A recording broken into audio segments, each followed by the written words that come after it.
Hello, ladies and gentlemen. My name is Moai, and today we are going over Inaros after the Old Peace update. In Old Peace, he got a very wonderful arcane that feels almost tailor-made to him. It is Arcane Persistence. Removes all shields if armor is above 700, cannot be hit for more than 500 damage per second. Magnetic statuses and ability nullifying effects disable the protection. This is a bit of a misnomer. I don't actually believe proper magnetic statuses turn this off.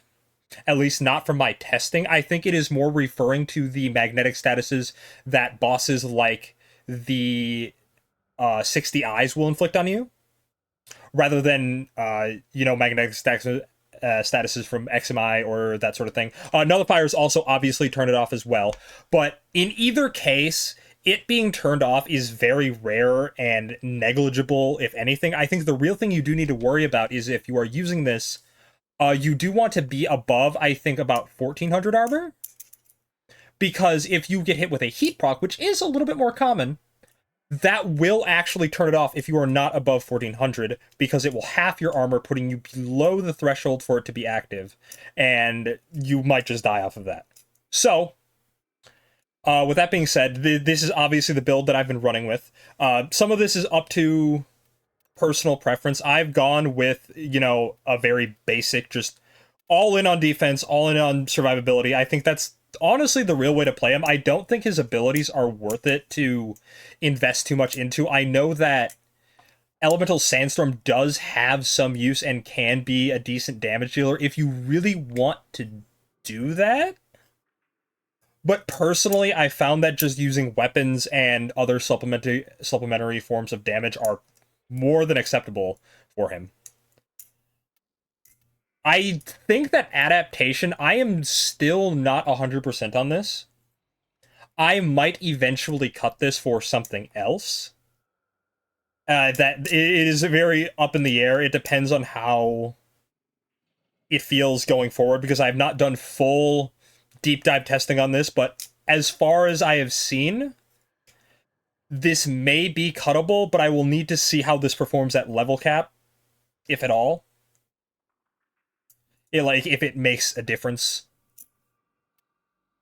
Yeah, there's really not much to talk about here. It is just a basic Umbral set, all in on health. I've chosen the Carapace pieces because they do give the armor and help me put me at a decent armor threshold, especially if I get corrosive procced as well, because that can also fuck you over too. It also gives you a little bit more health as well, helps you balance that. For shards, I have armor, health regen, and 2 more armors. I am personally very partial to health regen. I've always really liked just having a passive health regen in his kit, because it makes so that chip damage is not as obnoxious. I mean, obviously Arcane Grace kind of covers that, but just having being able to passively recover health, especially in lower level missions where, you might not get it procced as much, or it might just wear at you. Again, having the passive regen is always really nice. Again, personal preference. Same with Prime Sure-Footed. This could be any number of things. I just don't like having to press Scarab Shell, which is a very good ability, don't get me wrong. Adds a lot of extra armor. Also gives you complete status immunity at the cost of it chipping away every so often.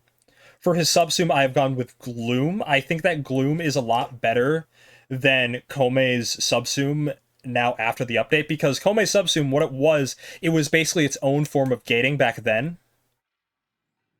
But now that is no longer needed, because you don't need to rely on that, coin toss of, gating a damage hit on you. Gloom is just going to be much better. It's going to slow enemies down, allow you to keep up your health, especially at higher levels when they are, hitting you for 500, 500, 500, and so on. So Gloom is really, really nice for that reason. I think it is the go-to, and it also works really well with just having Hunter Adrenaline. Makes it essentially set and forget. Yeah, once it's down, you don't need to worry about it ever again. Now, where do I think Inaros is after the update? I think that he is back on top as one of the premier tanks of the game, now that he can properly gate damage. Just as an example, I am going to be taking on this Jade Light Eximus and I will simply just eat it alive.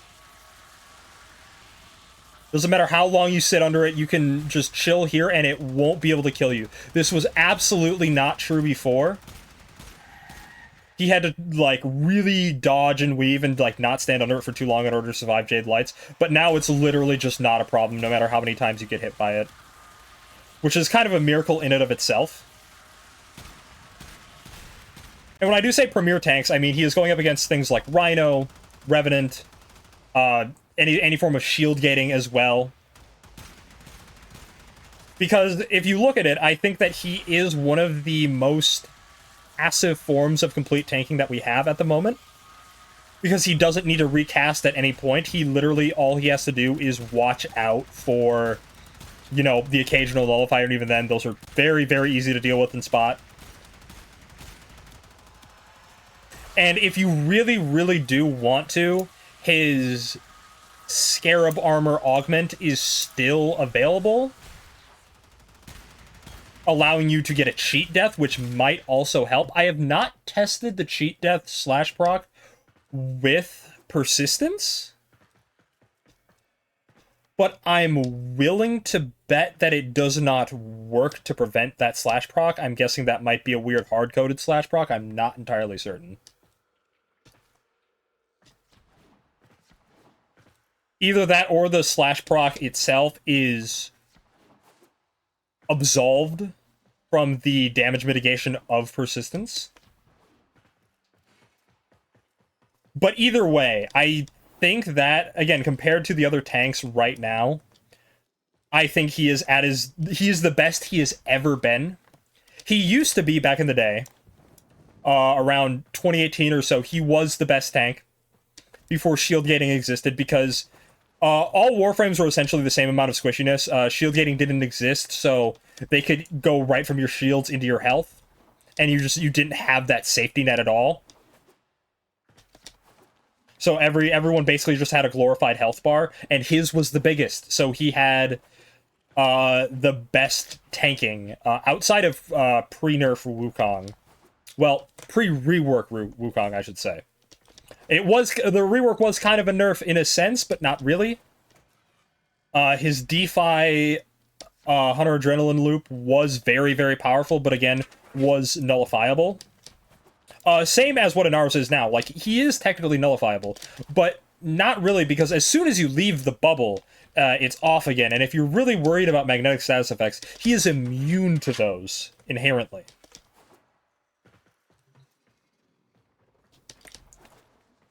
I still think that Arcane Grace is absolutely the best healing arcane for him. I don't think that's ever changed. I have been waiting to replace the Armor Arcane for a long, long time, because realistically that was only adding like 5% damage reduction. But yeah, now that you have, you know, a very high armor count, you have persistence, you have adaptation, I find it really hard-pressed to see a scenario which you are dying in normal content in any capacity. Especially in stuff like Duviri, where you also have the decrees stacking on top of this, or in any general level cap content. I don't really think he's going to die as long as you're paying attention. And, you know, you're constantly having Gloom up, making sure that your health is staying topped off. That sort of thing. Yes, I do think he is very, very strong now. And I would like to see more people give him a shot once again. I do think that his abilities, even without modding, are still very good and have a lot of utility. Sandstorm is a great just invincibility tool. Gets you a lot of health back in a pinch. Very much a burst healing option. Scarab Shell, again, status immunity, armor, always good. Scarab Swarm is one of the most disappointing abilities, I think, from when he got his rework, because I think it really should have at least scaled off of strength as well, because I think 1,000 damage is really just kind of nothing. You also have Corrosive, which does, like, this is kind of a slow armor strip in a large area, which isn't terrible. There is some use for this. And I do find myself casting this occasionally in some situations, especially, you know, if I'm doing, you know, EDA and I get that thing where it's like, oh, abilities cost no energy and can cast faster. I will spam the hell out of this. but I don't use it too often. Again, very niche situational. Again, as for damage for my personal loadout, I tend to go with a melee influence Zaw. I think that this is probably the best form of, damage option that he has, especially in a survival setting. I have a kit gun, beam chaining, very good general use. Then I have the Strun Wraith as my primary. I personally like the Strun Wraith over the Strun Prime just because of how it sounds. If you hear the Strun Wraith, very nice meaty shotgun noise, versus the Strun Prime, which is...